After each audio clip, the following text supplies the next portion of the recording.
ជំរាបសួរក៏ដូចជាសួស្តីប្រិយមិត្តអ្នកមើល YouTube ទាំងអស់គ្នាស្វាគមន៍មកកាន់ Channel កូនត្រេនថ្ងៃនេះផងដែរខ្ញុំនឹងសម្ដែងរឿងមួយដែលមានចំណងជើងថារកបាំងមុខបីសាច់តោះចង់ដឹងថាតើសាច់រឿងបង្កប់នូវអត្ថន័យអ្វីខ្លះតាមដានទស្សនាជាមួយខ្ញុំទាំងអស់គ្នាសាច់រឿងចាប់ផ្ដើមឡើងជាមួយនឹងទស្សនវិជ្ជាដ៏សោកសៅនៃការកាត់ទោសដោយបង្ហាញពីបុរសម្នាក់កំពុងតែអង្គុយយំយ៉ាងស្ងាត់ជ្រងំដោយមិនដឹងពីមូលហេតុច្បាស់លាស់ឡើយរំពេចនោះសាច់រឿងក៏បានកាត់ទៅកាន់បរិយាកាសនៅក្នុងព្រៃដ៏ត្រជាក់ត្រជុំវិញជាទីដែលក្មេងឈើ School Kid និងទេពអប្សរតូចៗពីររូបកំពុងតែរត់ប្រឡែងគ្នាលេងយ៉ាងសប្បាយរីករាយនិងបំភ្លេចអស់ទុក្ខកង្វល់ពេលវេលាកន្លងផុតទៅរហូតដល់ប្រលប់បុរសលក់របាំងមុខក៏បានធ្វើដំណើរមកដល់កន្លែងព្រៃនោះដែរនៅពេលយប់ងងឹតចូលមកដល់គេក៏បានបង្កាត់ភ្លើងដើម្បីកម្ដៅរាងកាយគេ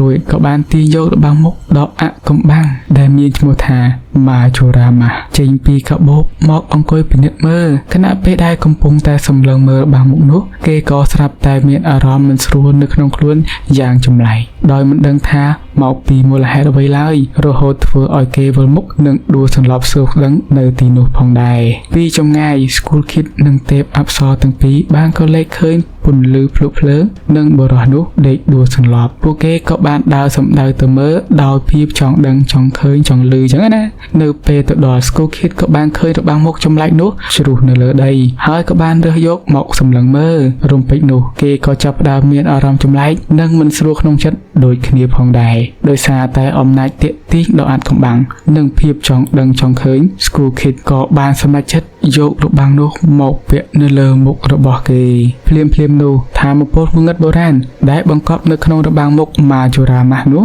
ក៏បានចាប់ផ្ដើមផ្ទុះឡើងរួចក៏បានលេបត្របាក់ផ្លូវចិត្តនិងគ្រប់គ្រងរាងកាយរបស់ School Kid ទាំងស្រុងដោយបានបំលែងពីក្មេងឈើដ៏ស្លូតបូតទៅកាន់ជាបិសាចដ៏កំណាចសាហាវពោពេញទៅដោយថាមពលបំផ្លាញដ៏គួរឲ្យភ័យខ្លាចនេះគឺជាចំណុចចាប់ផ្ដើមនៃមហន្តរាយដ៏ធំបំផុតដែលត្រៀមនឹងកើតឡើងនៅលើពិភពលោកសម្រាប់សាច់រឿងរបស់យើងគឺបានបញ្ចប់តែប៉ុណ្ណេះឯងអរគុណពុកម៉ែបងប្អូនដែលតាមដានសាច់រឿង Animation Short Film បែបខ្លីៗហើយកុំភ្លេចតាមដាននៅវីដេអូបែបខ្លីៗជាបន្តរបស់ខ្ញុំផងដែរបាយបាយ